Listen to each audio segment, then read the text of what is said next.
Okay, let's unpack this. It's a monumental story.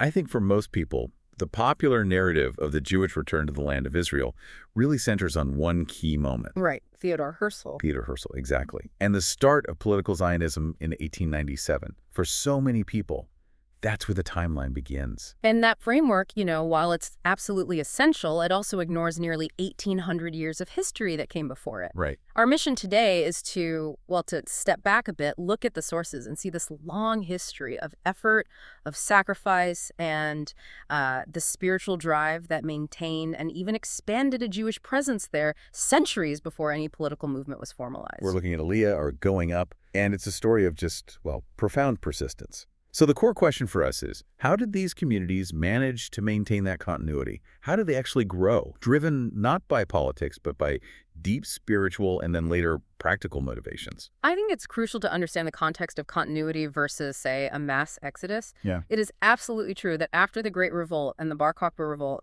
The huge Roman conflicts. the devastating Roman conflicts of the 1st and 2nd centuries, a huge percentage of the Jewish population was exiled or fled. But the sources are just as clear on this. A community always remained. Always. And that struggling, resilient community, it was sustained and often reinvigorated by these recurring waves of immigration. Jewish life in the land, however difficult, it never actually ceased. So let's start right there in the immediate aftermath of that devastation.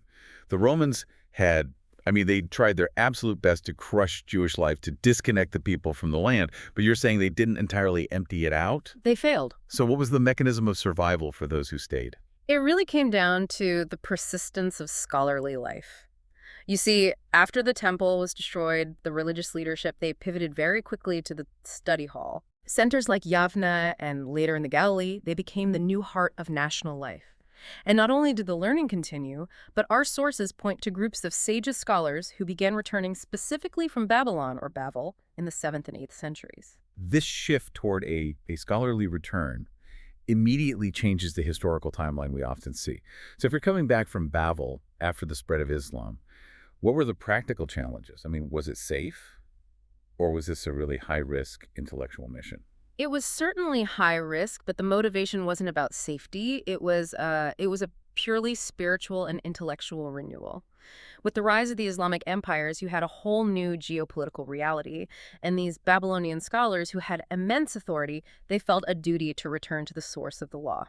So where did they go? They settled primarily in the Galilee region, Tiberias and Saphon in particular, and they reestablished these centers of learning. Their explicit goal was just to ensure that the spiritual and legal traditions remained rooted in their historical home. That makes perfect sense. If the legal and spiritual heart of the people is in the text, then the text needs to be housed, in the physical place it came from. It's resilience driven purely by books and tradition. Exactly. It was a profound act of spiritual land tenure, if you will. They made sure that the chain of tradition was not broken, and that set the stage for all the subsequent larger waves of immigration. Okay, let's fast forward a few hundred years to a really powerful, specific moment in the medieval era. The year is 1267. Over 700 years ago. Yeah, we're 700 years ago. And the figure is Rabbi Moses ben Naaman, the Ramban, arriving from Spain after years of intense persecution. This was one of the greatest rabbinic authorities of his time. What did he find when he walked into Jerusalem? The reality he found was it was absolutely heartbreaking, especially when you think about the journey he took to get there. Our sources, they draw on this detailed letter he wrote to his son. And his descriptions of Jerusalem after the Crusaders had been expelled, they're just deeply mournful. He uses the Hebrew word agam sad, desolate, physically ruined. And desolate feels like an understatement when you read the actual details of his account. It is. He specifically recounts searching for Jewish inhabitants, and he found, and I'm quoting here, one complete family of Jews and a few individual Jews. Wow. Just stop and think about the gravity of that for a moment. One complete family in the city that had been the focus of Jewish prayer for a millennium. Yeah. Can you imagine the profound loneliness of that historical moment? Standing in the ruins, knowing the entire weight of tradition rested on that single struggling family. He'd traveled across the entire known world, basically, to find a ghost of a community. You'd expect him to write a letter saying this mission failed, or just to turn around. What did he do? He took immediate, decisive action. And this is really where we see the essence of that pre-political return. Despite the desolation, Rembrandt didn't despair. He immediately bought a ruined stone house. He even noted it was structurally unsound, and he consecrated it as a synagogue. Just like that. This seemingly simple act was the catalyst.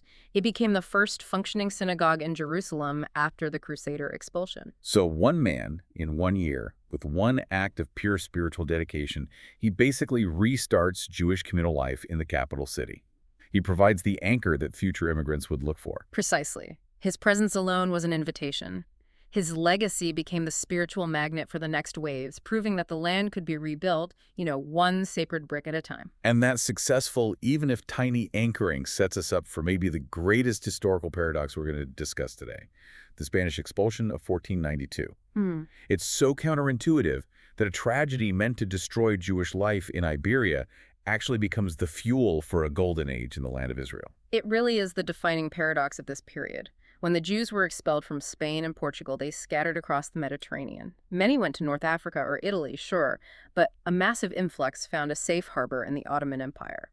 And crucially, many of them made their way to the land of Israel, particularly to the mountain town of Safed or Tzaf. And Safed just transforms in the 16th century, becomes this world capital of Jewish thought.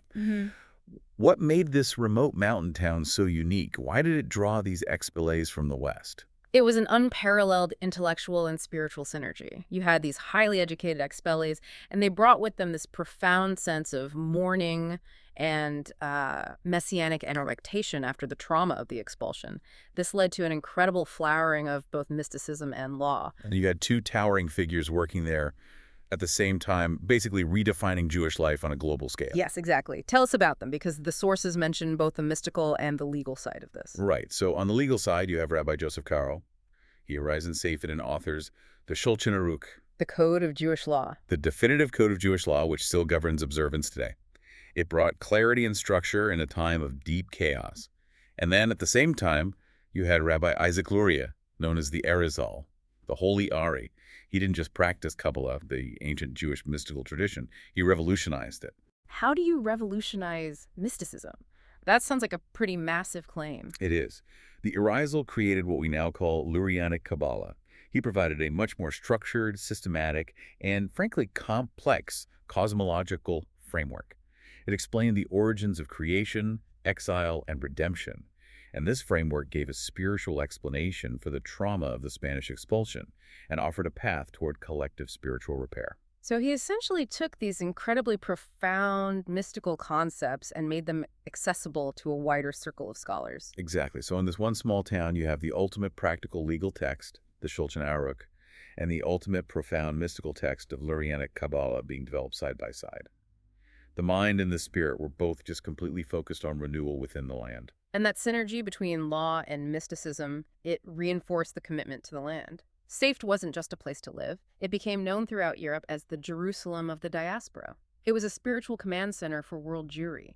This proves the commitment was not only continuous, but highly sophisticated intellectually. Let's talk about motivations again, because so far, this story is driven mostly by spiritual renewal, by intellectual duty. Sages returning, mystics settling. Was it always so focused on that religious impulse, or did the drivers for immigration start to change? Oh, they absolutely evolved. The religious drive remained central for sure. But as we move into the 18th and 19th centuries, we start to see a practical component rising up. The need for physical safety, for refuge, it starts to blend with that spiritual longing. Pilgrims. The increasing pogroms and persecutions in Eastern Europe gave the movement a new and much more desperate urgency. And we see a massive shift in scale in the year 1700. This is the wave led by Rabbi Yehuda HaChassid, Judah the Pious. Our sources describe this as a major, almost unprecedented movement for its time. It was enormous, a genuine moment of mass movement. Rabbi Yehuda arrived with a group of about 1,500 followers. They're often called Chassidim or early pietists, not related to the later, more famous Hasidic movement, but they were driven by a similar messianic fervor. 1,500 people. To put that in context, when Rembrandt arrived, he found one family. This influx must have instantly overwhelmed the existing community. Completely. Imagine the logistical nightmare. They arrived in Jerusalem, they immediately secured property, and they founded the famous Herva synagogue complex. But the reality of survival was brutal. They faced dire financial difficulties, debts from the journey, or promised support that just never came through. And this is where the friction comes in. Yeah. How did they sustain themselves? Did the tiny community even have the infrastructure to support 1,500 new, vulnerable people? They didn't, and the cost was tragic. Rabbi Yehuda Hachasi died shortly after he arrived, and without strong leadership, the community faced, well, financial ruin, harassment from creditors, immense suffering. Yet, and this is the key part, despite the deaths, the debt, the staggering hardship, the sources emphasize that the survivors stayed. They didn't retreat? They didn't retreat. That persistence, fueled purely by religious dedication with no systematic state support, that became a bedrock for the future. It was the nucleus. Those survivors became the core of the modern Ashkenazi settlement, the Yishuv, decades before any formal political organization existed. Their suffering proved that the commitment to remain was absolute. That profound sacrifice laid the groundwork for the next major transformation, still well before Herzl in the 19th century. And this brings us to a figure who was neither a scholar nor an impoverished pietist, Sir Moses Montefiore. Right. Montefiore represents a real shift from purely spiritual anchoring to modern pragmatic development. He was a hugely wealthy British philanthropist, and he was driven by a desire to improve the material condition of the community, not just the spiritual one. And he didn't just write checks. He made 7 grueling journeys to the land of Israel, which in the 19th century was a monumental effort every single time. So what was his most significant, his most revolutionary contribution? It was the revolutionary act of building outside the walls of Jerusalem, specifically the construction of Mishkanot Sha'ananim in the 1860s. This was the point where the focus shifted from mere survival inside to practical outward urban expansion. Can you explain why just stepping outside those ancient walls was such a psychological and physical earthquake? For centuries, because of chronic instability, no rights, the need for defense, the Jewish community had lived packed entirely within the claustrophobic walls of the old city's Jewish quarter. It was cramped, unsanitary, but it was defensible. Right. Mishkanot Sha'ananim was the very first neighborhood built outside those walls. And that act symbolized a new confidence, a new stability in the Jewish presence. It signaled a readiness to abandon a defensive, contracted mindset for a modern, expansive lifestyle. It kicked off the urban sprawl that continues today. So we've tracked nearly 1,800 years of momentum. We have returning sages after the Roman conflicts, the anchoring of communal life by one person like Ramban, the intellectual explosion in Safed, the profound tragic sacrifices of the 1700 wave, and then finally, the physical infrastructure revolution led by Montefiore. The synthesis is clear, I think. The return was never a sudden political flash. It was a complex, continuous, multi-layered effort. It wasn't driven by one motivation, but by a blending of spiritual longing, intellectual requirement, the urgent need for sanctuary, and eventually the practical necessity of modern infrastructure. The land was never abandoned. It was always being actively nourished and renewed. It seems the source material is really suggesting that the foundation for modern political action was already laid by centuries of quiet, lived sacrifice. The Yishuv became strong enough to support political Zionism not just because of an ideology, but because of 18 centuries of physical and financial dedication that came before it. That is the core insight. The foundation was built by people making immense sacrifices purely out of religious dedication or need before political ideology offered a systematic solution. And this raises an important question for you, for the listener.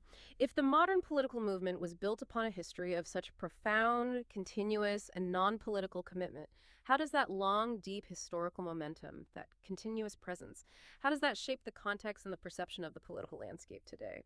It shows that sometimes the quietest moments of history carry the greatest weight.